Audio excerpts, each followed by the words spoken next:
지분경매 입문입니다. 지분경매 제일 좋은 것이 지분경매에서 취하 동의서를 써주고 빠져나오는 것이 지분경매에서 제일 좋은 게 이거라고 봅니다. 저는. 자, 제일 첫 번째 물건 한번 보시겠습니다.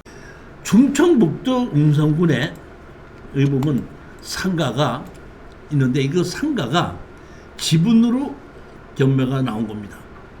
자, 보시겠습니다. 강제경매입니다. 강제경매인 경우에는 취하를 하게끔 되면 취하 동의서를 제출해야지 취하가 되기 때문에 취하 동의서를 하려면 제일 먼저 뭐부터 봐야 되냐면 임의경매냐 강제경매냐 먼저 봐야 됩니다. 강제경매인데 여기 보시면 이게 얼마죠? 1억 800짜리가 8,600까지 떠서 80%까지 떨어지지 않았는데 제가 이거는 틀림없이 취하될 거라는 걸 확신을 하고 무조건 입찰에 들어가라 이렇게 해서 저희들이 얼마에 들어갔냐면 91%에 들어간 겁니다.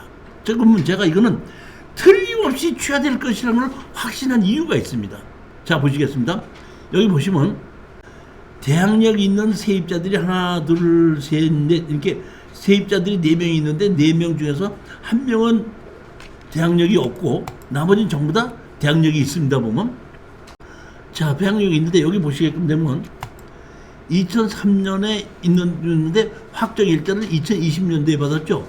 그러니까 이거는 기준권리보다 늦게 우리 기준권리보다 가압류가 기준권리다 보니까 2019년도니까 2019년도니까 여기에 보면은 확정 일자 2020년도에 받았기 때문에 이것은 제가 보기에는 배당 요구를 했다고 해도 배당이 안 되고 대항력으로 행사할 수밖에 없는데 그러면 우리에서는 대항력을 행사를 한다고 하더라도 저는 지분인 경우에는 대항력이 있는 임차인이 있다고 하더라도 크게 걱정을 안 합니다. 대항력이 뭐 하는 것이죠? 홍 사장님, 대항력이 뭐 하는 권리죠?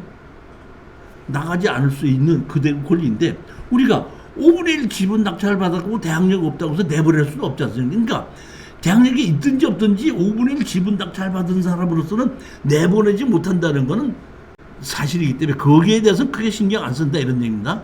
자, 보시게끔 되면 공유자가 지금 보면 신누가 13분의 5, 그 다음에 13분의 2, 13분의 4, 13분의 2 이렇게 해서 상속을 받았죠. 상속을 받았는데 여기 보시게끔 되면 이 누구 거에 보면 뭘 해놨죠? 가압류를 했죠. 누구 거를?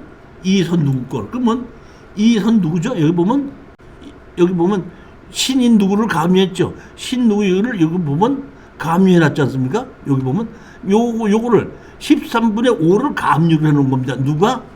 이선 누구가 이렇게 해놓고 지내고 난 다음에 보면 신 했는데 여기 상속을 받은 거를 신호 누구라는 사람이 다 넘겨받은 겁니다.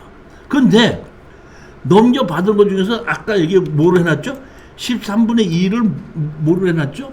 아까 가압류를 해놨죠? 가압류를 해놨던 것이 판결문을 받아서 판결문을 받아갖고 이 신누로 넘어가기 전에 가압류한 것이 13분의 2를 경매로 집어넣은 겁니다. 지분 경매에 있어서 제가 가장 중요하게 권리 분석을 하는 게 뭐죠? 주인으로 산 사람이 있느냐. 여기서 보면 여기 4명이 상속을 받았다. 한 명분 빼놓고 나머지 13분의 12를 이 신누구라는 사람이 주인 노릇을 하고 있지 않습니까? 근데 주인 노릇을 하는데 자기가 주인 노릇을 넘겨지기 전에 가압류된 13분의 2가 경매로 나오다 보니까 이 사람은 틀림없이 13분의 2를 다시 가져가야 되는데 다시 우리한테 살 수도 있고 공유자우선 매수 신청할 수도 있고 취하를 시킬 수도 있는데 취하를 시키면 그대로 자기 게 되는 거죠. 이미 자기 거리로 돼 있는 건데 내 이름 만들기 전에 때문에 경매로 나왔으니까 취하만 시키면 그대로 내 이름으로 되고 내 이름으로 다시 산다든가 할 필요가 없지 않습니까? 그러다 보니까 청구 금액이 얼마죠? 보면 청구 금액이 얼마예요? 1,300만 원밖에 안 되죠. 근데 이게 우리는 낙찰 금액이 얼마죠? 8,600이죠. 8,600이다니까 공자 우선에서 해서 8,600을 할 필요가 없고 이미 자기께 이름이 돼 있는 거니까. 하다 보니까 제가 확신한 거는 이거는 1,300만 원에서 갚아버리게끔 되면 자기 이름으로 그대로 돼가지고 넘겨받기 때문에 이거는 틀림없이 취하될 것이다. 이렇게 생각해서 자신 났기 때문에 80%까지 떨어진 거를 90%에 써서 낙찰받은 겁니다. 사실은 이렇게 확신이 있는 거는 100%를 써나 90%를 쓰나 어차피 잔금은 안 낼 것 때문에 똑같이 마찬가지예요. 보면. 그래서 제가 이거 좀 높게 써라. 원래 제가 지르지 말으라고 하는 것이 제가 원칙인데 이거는 조금 질러서 그냥 써라 해갖고 낙찰 받았습니다. 낙찰 받고 아닌 게 아니라 한 일주일 지나고 있다가 한 열흘쯤 지나니까 연락이 와서 내가 누구인데 취하를 시키려고 했더니 취하 동의서를 좀 해달라고 그러는데 취하 동의서를 좀 해주실 수 있습니까? 하고 연락이 왔더라고요. 연락이 와서 내가 저로서는 틀림없이 취하 동의서를 해달라고 그럴 것이다 했기 때문에 그러면 우리 여기 오십시오. 오시면 제가 취하 동의서를 해드리겠습니다. 그럼 취하 동의서한테 돈이 얼마 필요합니까? 하길래 제가 돈이 얼마 필요합니다. 이렇게 얘기를 해가지고 왔더니 그분이 이제 오셨더라고요. 오셔가지고 우리 여기 도장 찍어주고 입금시켜주면은 취하동의서 도장 찍어주라고 얘기해서 입금이 우리 법인으로 입금되는 게 확인이 되면서 바로 도장 찍어주고 우리 여기 강의실에서 도장 받아가지고 가져가서 취하시켜준 사례입니다.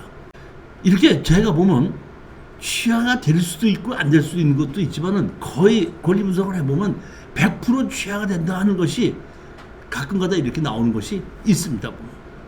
취하 동의서 이렇게 만들어서 여기에 도장을 찍어준 겁니다. 네 번째 물건입니다. 아파트 2분의 1 지분 매각으로 부부가 거주하고 있다 보니까 둘 다 주인 노릇을 하고 있는 겁니다. 자, 한번 보시겠습니다. 경기도 평택시 용의동에 아파트가 2분의 1 지분 매각으로 나왔는데 여기 보면 2억 5,200이 2억 5,200 그대로 100%입니다. 여기가 지금 2000 몇 년도죠? 22년도 1월 달이면은 부동산 가격이 올라간다고 이제 문재인 정부에서 부동산 가격이 올라간다고 할 그때쯤이었습니다. 그렇기 때문에 이것도 제가 보기에는 자 보실 겁니다. 근저당이 얼마가 있죠? 2억 6,700이 있고 그 다음에 누구죠? 여기 보면 양누가 있고 황누가 있고 78년생과 74년생인데 같은 주소로 되어 있는 걸 보고 이거는 남편이고 이 사람은 부인이다. 그러니까 두 사람이 다 같이 주인 노릇하고 사용하고 있는 겁니다. 이런 것도 제가 공이자 우선매수 지분에 이거는 잘 투자를 합니다. 이거는 합의를 해서 취하돼도 좋고 안 해도 좋고 아무 문제가 없을 때 가격만 떨어진다 그러면은 제일 첫 번째 이거는 여기 보시게끔 되면 강제 경매가 얼마 신청한 것이 얼마죠? 여기 보면 5,200만 원이죠. 그런데 경매 가격은 얼마죠? 지금 2억 5천이죠. 2억 5천이라는 얘기는 2분의 1이 2억 5천이라는 얘기는 5억짜리 아파트 아닙니까? 5억짜리 아파트를 여기 청구 금액이 얼마? 5,200만 원에 이 아파트를 날리진 않을 것이다 이렇게 생각합니다. 아무리 부부에 있고 여기에 설정이 있다고 하더라도 해서 제가 이것도 틀림없이 취하를 될 테니까 취하 입찰에 100%인데도 입찰 들어가라 했더니 그대로 우리가 2억 5,200을 2억 5,211만 1,000원을 써가지고 우리가 낙찰을 받았는데 낙찰을 받고 나니까 이것도 아니나 다를까 연락이 왔습니다. 그래서 취하를 시키려고 하니까 취하 동의서를 해주지 않는데 아까 그거는 1,000 몇백만 원, 2천만 원 정도의 취하 동의서를 써주기 때문에 제가 한 가격을 300에서 500 정도 사이로 통해서 도장을 찍어준 거고 이건 얼마였죠? 감정 가격이 2억 5천 되지 않습니까? 이런 경우에는 1,000만 원 정도 주십시오 해서 500만 원에서 1,000만 원 정도를 요구를 한다고 하더라도 제가 보면 협상을 하는 것이 맞다고 봤기 때문에 이 당시도 그것에서 달라고 했더니 그런 정도는 해드리겠습니다 해가지고 취하 동의서를 도장을 찍어주고 이것도 우리가 잔금을 내지 않고 취하 동의서를 도장을 찍어줘서 우리 통장으로 우리한테 500이든지 700이든지 받지 않습니까? 자, 하고 나면 며칠 있으면 취하가 되고 법원에서 우리 낙찰받은 사람한테 연락이 옵니다. 취하되었으니 입찰보증금 찾아가십시오 해서 낙찰받아서 입찰보증금까지 찾아가는 게 약 한 달 반 정도, 빠를 때는 한 달, 그 안에 모든 것이 끝나고 잔금을 내지 않기도 하기 때문에 지분경매의 임무는 취하가 될 수 있는가부터 먼저 찾는 것이 원칙이라고 보시면 됩니다. 5번째 물건을 보시겠습니다. 아파트를 상속을 받은 겁니다. 보시면 경기도 남양주시 아파트인데 여기 보면 1억 3,500입니다. 1억 3,500인데 여기 봤더니 자 보십시오. 뭐라고 했죠? 사행이 취소해서 해갖고 1억 3천을 집어넣지 않습니까? 소유자 오누모의 모친 조누구에 의하면 채무자의 가족이 이 사건 전부를 점유하고 사용하고 있다. 그러니까 엄마하고 아들하고 살고 있는데 상속을 전부 다 엄마가 상속을 한 겁니다. 그러다 보니까 여기 보십시오. 채권자가 여기 오 누구를 상대로 해가지고 조 누구를 상대로 해서 너 왜 아버지가 돌아가시면서 상속을 하게끔 되면은 배우자 1.5, 7분의 5, 아들 2 해갖고 이렇게 상속을 해야 되는데 네가 채무를 회피하기 위해서 상속을 하지 않은 게 아니냐 해갖고 강제로 소송을 해서 강제로 해서 기입 등기를 시켜놓고 그리고 경매를 집어넣은 겁니다. 그랬을 때 제가 여태까지 이렇게 사행위 취소로 해서 강제로 상속을 시켜서 경매를 냈다는 얘기는 거기에 주인 노릇을 한 사람이 있었다는 얘기죠. 주인 노릇을 한 사람이 있기 때문에 이렇게 나오다 보니까 지분에서 해결이 되려면은 주인 노릇을 한 사람이 있느냐 없느냐인데 이건 주인이 정확하게 있다는 뜻입니다. 그렇기 때문에 이것도 취하될 것이다 생각하고 들어갔더니 아닌 게 아니라 또 연락이 왔습니다. 연락이 왔는데 이 아들이 여기 우리 강의실까지 왔더라고요. 와가지고 이거는 제가 금액도 많고 또 이 청구금도 많고 하길래 그 취하 동의서 할 때 얼마를 드려야 됩니까 하길래 1,000만 원 주십시오 했더니 예 알았습니다 하면서 1,000만 원을 받고 이것도 취하 동의서 도장 찍어주고 끝냈던 그 사건입니다. 6번째 물건입니다. 성남시 수정구인데 지분경매입니다. 이 지분경매인데 우리가 입찰에 들어가서 보면 여기 누군지 입찰에 들어가서 낙찰 받았죠. 이 사람이 누구죠? 낙찰을 받아서 여기 이사님 허가가 났습니다. 이게 허가 났습니다. 제가 보면 이거는 그 뭐랄까 법인으로 들어갔어도 이제 그 여기 전 것은 누구의 대리인 누가 있다 보니까 대리인으로 간 거죠. 했는데 허가 났다가 뭐라 했어? 허가가 났으니까 저는 허가가 났으면은 어디 얼마 있다가 취하 동의서를 해달라고 묻지 않겠는가 이렇게 생각을 했는데 뭘 했어? 허가 취소가 난 겁니다. 그러니까 다시 말하면 허가 나고 일주일 있으면 허가 나죠. 다시 일주일 지났을 때는 낙찰을 당한 사람이 이의 신청하는 경우가 있죠. 제가 보니까 그 이의 신청을 받아준 것 같은데 그 받아준 것이 보게끔 되면 바로 받아준 것이 아니라 3월 7일인데 6월 15일이면 3개월 걸렸죠. 그러니까 제가 보기에는 허가 취소하는 거에 대한 것을 소송을 했던 것 같아요. 그래서 소송에서 받아서 이기다 보니까 허가 취소가 난 겁니다. 허가가 취소 나다 보니까 취하가 되면은 취하를 시키기 위해서는 그때 돈을 받아가야 되는데 도장을 받아야 되는데 허가가 취소되다 보니까 법원에서 연락이 왔더라고요. 이게 허가가 취소됐으니까 입찰 보증금 뭐 된다? 받아가시라고. 그래서 이거는 그 뭐라면 취하 동의서 도장 없이 할 수 없이 입찰 보증금만 다시 받아왔던 그러한 사례입니다. 이것도 보면 68년에서 72년도 같은 점은 그 두 부부인 것 같은데, 제가 보기에는 이런 거 소송을 하는 것 자체가, 예전에 제가 이렇게 지분 경매를 낙찰을 받았다가 허가 났다가 불허가 난 사례가 있었거든요.